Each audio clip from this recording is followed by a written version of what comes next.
avril 2021, vous avez vu défiler ces 22 momies royales au Caire. Ces chars transportaient 18 rois et 4 reines de l'Égypte antique vers leur nouvelle demeure. De quoi remettre sur le tapis un vieux débat. De quelle couleur était la peau de ces pharaons ? Elle était noire même au-delà de la 18e dynastie. Et si on avance plus dans le temps, les autres rois non plus. Les Ramsès, les Séti, les Toutankhamon, les Amenophis, les Hatshepsut. En plus, en regardant les effigies, les personnages, les corps, parce que je travaille beaucoup sur les corps, c'était tellement évident que ces corps-là, c'était des corps de noirs, de Camille, etc. La question peut paraître banale, mais pour l'égyptologue Yopoleka Kassomé, elle cache un crime culturel. Et ça ne concerne pas que l'Égypte. Dans les années 60, on disait encore que le Grand Zimbabwe avait été bâti par les Phéniciens, non pas par les négro-africains. C'est-à-dire tout fait de civilisation qui a une certaine valeur, qui a une certaine pertinence, ça ne peut pas être l'œuvre des négro-africains. Donc à plus forte raison, la civilisation égyptienne.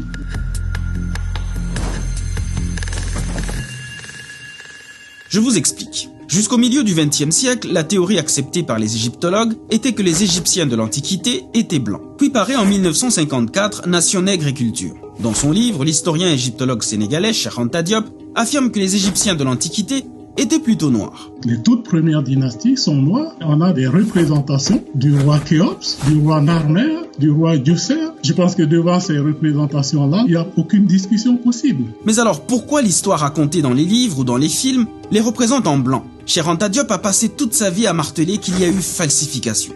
Les savants d'il y a 150 ans savaient très bien que l'Égypte était une civilisation nègre. Ils ont falsifié sciemment l'histoire. Il était impossible de dire que c'est cette Afrique, mère de la civilisation, que l'on va coloniser. Faux, rétorque l'égyptologue Bénédicte Loyer, qui dans Le Point s'oppose farouchement à cette théorie.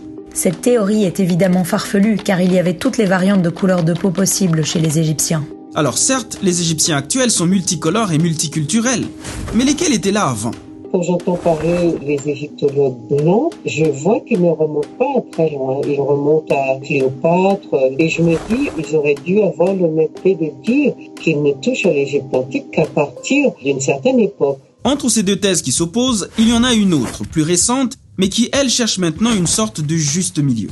Le consensus à l'heure actuelle, c'est qu'on a erré dans un sens pendant longtemps en voulant faire un pays entre guillemets trop blanc. Ensuite, il y a eu à partir des années 60 la tendance inverse qui était de faire de l'Égypte un pays trop noir. Et c'est comme s'il n'y avait pas de zone grise entre les deux. Mais de quoi est-il question ici ? Trouver une zone grise ou plutôt trouver et dire la vérité ?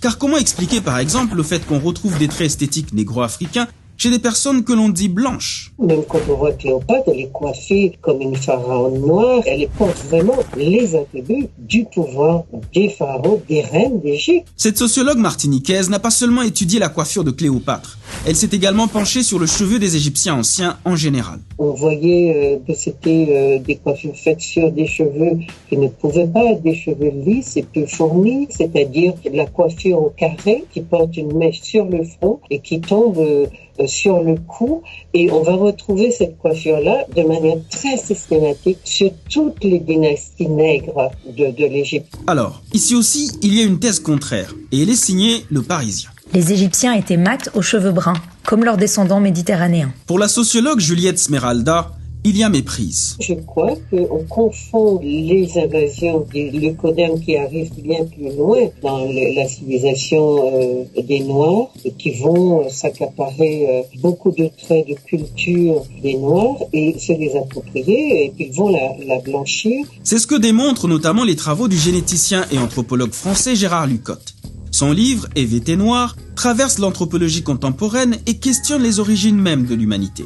Il a écrit un ouvrage pour montrer que la première femme était noire, celle dont on dit dans la Bible, qu'on représente dans la Bible comme étant blanche. Eh bien, lui, il la représente comme étant une femme noire. Et pour ce qui est de l'Égypte, Yopoleka Kassomé admet qu'il y a eu effectivement des dynasties non autochtones, c'est-à-dire non africaines. Cet enseignant de langue hiéroglyphique cite entre autres deux dynasties Hyksos, deux dynasties perses, la dynastie des Macédoniens et celle des Romains. Sur plus de 300 pharaons, ça en représente quand même une cinquantaine. Donc, c'est ça l'exception. Du début jusqu'à la fin, jusqu'au dernier pharaon autochtone qui s'appelait Nectanebo II. Il a été vaincu par les Perses en moins de 343 et il s'est réfugié dans le sud. Mais en quoi tout ça est important ? Pourquoi polémiquer sur la couleur de peau des Égyptiens anciens ? Eh bien, imaginez une seconde que la race qu'on a rabaissée s'avère être celle qui est à l'origine des sciences, de la médecine, de l'art et bien d'autres, comme par exemple l'écriture, c'est-à-dire le fait d'écrire, vient de là. Et le premier alphabet, ce n'est pas moi qui le dis, c'est Champollion lui-même. C'est l'alphabet hiéroglyphique. Quiconque sait comment est constitué l'alphabet hiéroglyphique sait qu'il y a un rapport direct avec l'art préhistorique. Même les sources grecques primaires désignent l'Égypte comme le berceau de certains traits culturels en matière de religion, de philosophie ou d'architecture. Et comme le précise l'historienne Aurélie Damet, l'ancienneté chronologique de l'Égypte explique en partie la fascination qu'elle a exercée sur des auteurs comme Hérodote, Platon ou Diodore de Sicile. D'ailleurs, ce dernier récapitule ainsi la liste de ceux qui ont fait le voyage en Égypte. Des poètes, des architectes, des philosophes, des législateurs et des mathématiciens, dont Solon et Pythagore. Pour Juliette Smeralda, nier que les Égyptiens anciens étaient noirs, c'est nier aux Noirs leur contribution à la civilisation. Depuis que le monde blanc est aux commandes, il n'a eu de cesse de cacher tout ce qui rappelait la prestigieuse civilisation des Noirs. Que ce soit dans la musique, dans la technique, les Blancs se présentent comme étant ceux qui ont inventé la technique, la technologie, les prouesses de la modernité. Et d'après elle, c'est révélateur de quelque chose de beaucoup plus profond que ça. À mon avis, les Européens ont un problème avec leur